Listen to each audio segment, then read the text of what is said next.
Elon Musk is a creature, okay? He is what is known as, in the old world, a grotesque, okay? So the fact that he is like actually a hot guy who's kind of shredded pissed me off. All right, let's talk about Mountainhead, okay? For those of you who don't know, I watched Mountainhead last night.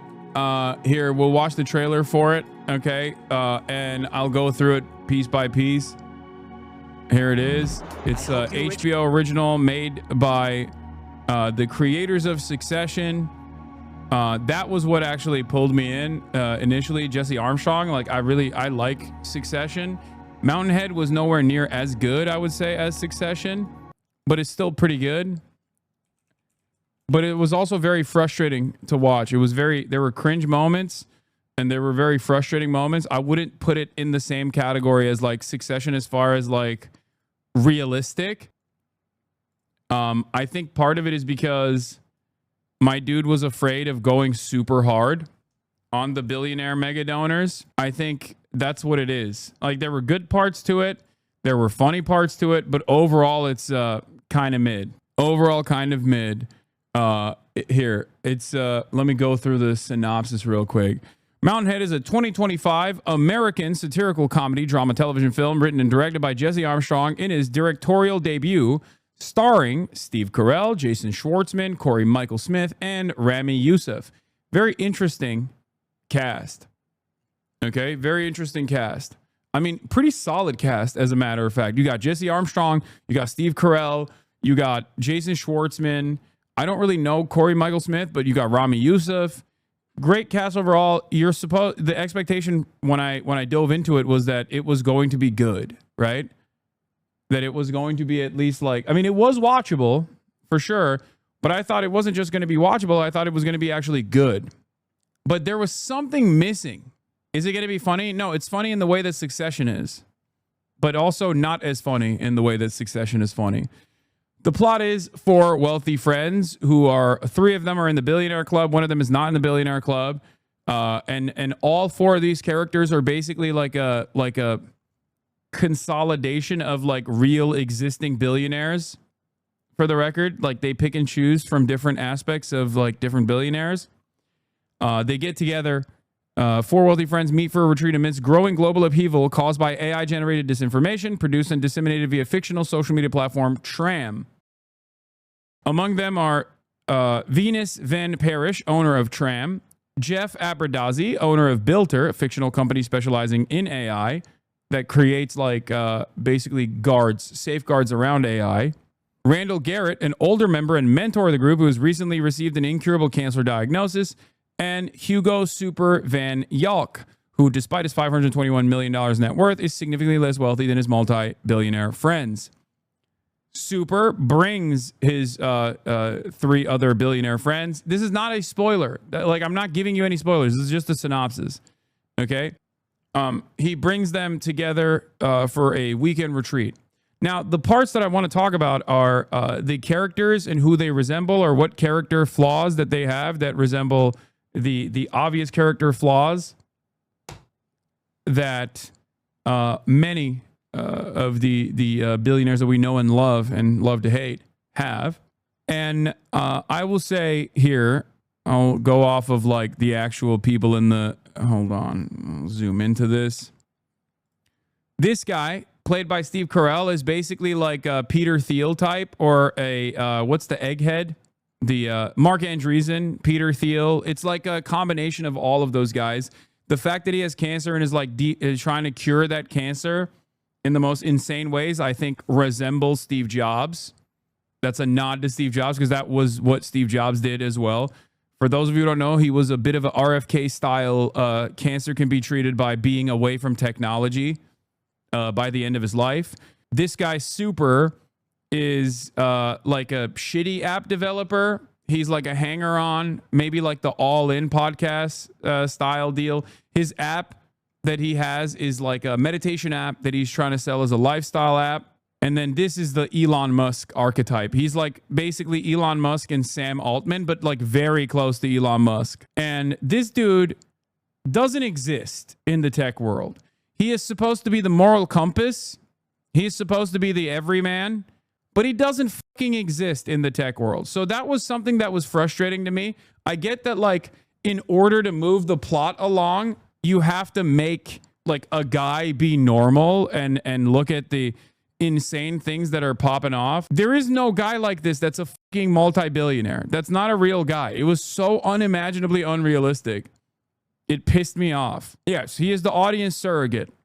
And I think he's supposed to be like a Google guy. Yeah, so the Mountainhead is in Utah. That's what he calls it, like Fountainhead. There is no billionaire guy who is like legitimately invested in like the dangers of AI.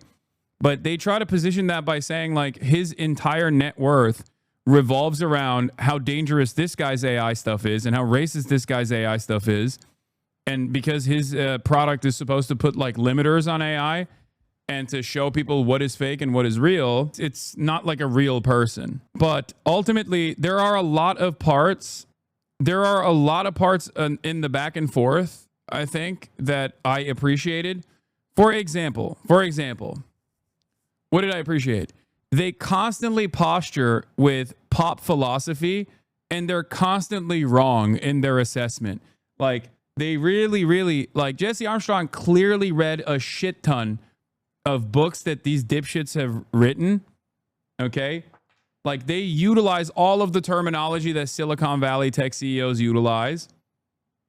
They're major dorks. Like, especially Steve Carell's character is like very like Curtis Yarvin core for sure. Obsessed with the infinite life. Thinks that he's going to be able to upload his consciousness into this dipshit's AI. It's basically a story. Like, the parts that I really liked about it, and I thought was like really realistic, was how much these billionaires believe their own bullshit. Okay? Because I think that in and of itself is very real. That definitely is very real. Like, these guys unironically believe their own lies. Okay? They don't think that like this is, when they say like this is changing the world and we're doing altruism, right? By, you know, eliminating any enemies that we have. All of that stuff is very much real. They also like fantasize as the world is collapsing outside of them, around them, as a direct consequence of his like AI that is so hyper realistic that people are basically using it to do sectarian violence and stuff. They are they're endlessly going back and forth about like which countries that they can just like overtake and things of that nature. I feel like that was a bit of an exaggeration, but ultimately,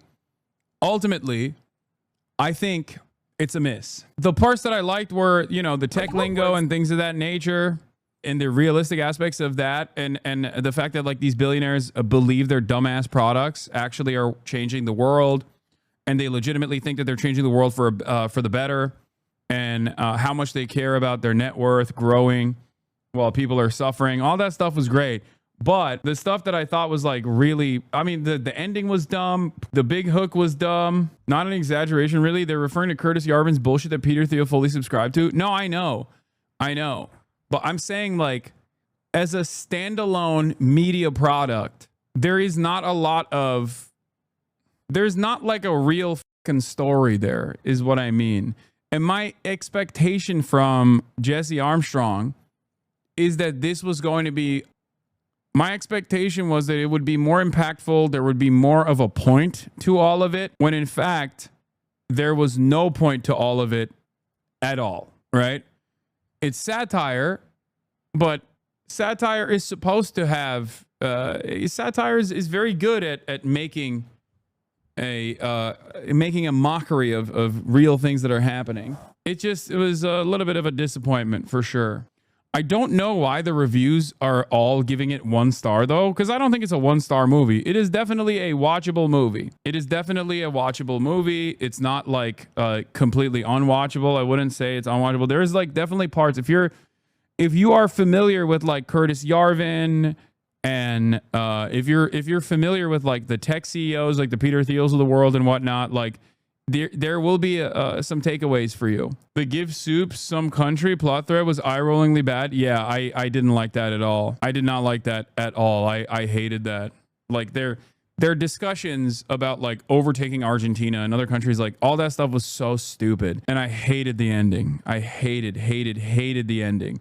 It just made no sense whatsoever. Like, I know that these guys are supposed to be sociopaths and every single one of them is supposed to be like a shark, but ultimately, like, they just they don't even behave like sociopaths in a way that is like decipherable. This dude is too hot to be playing Elon Musk. Elon Musk is a creature, okay? He is what is known as, in the old world, a grotesque, okay?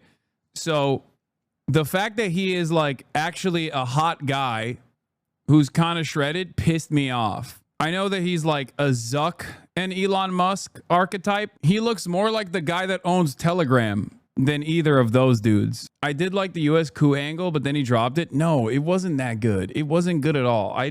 There were so many things that were so like patently unrealistic and so spectacular that it just like made no sense. Okay. And before he's like, it's satire. It's like, yeah, but it's supposed to be realistic. It's supposed to be like realistically and accurately making satire out of like the way that billionaires operate.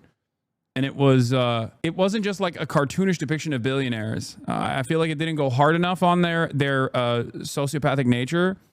And they also simultaneously did not. There was just nothing going on. There was nothing going on beyond just like billionaires being fucking insane.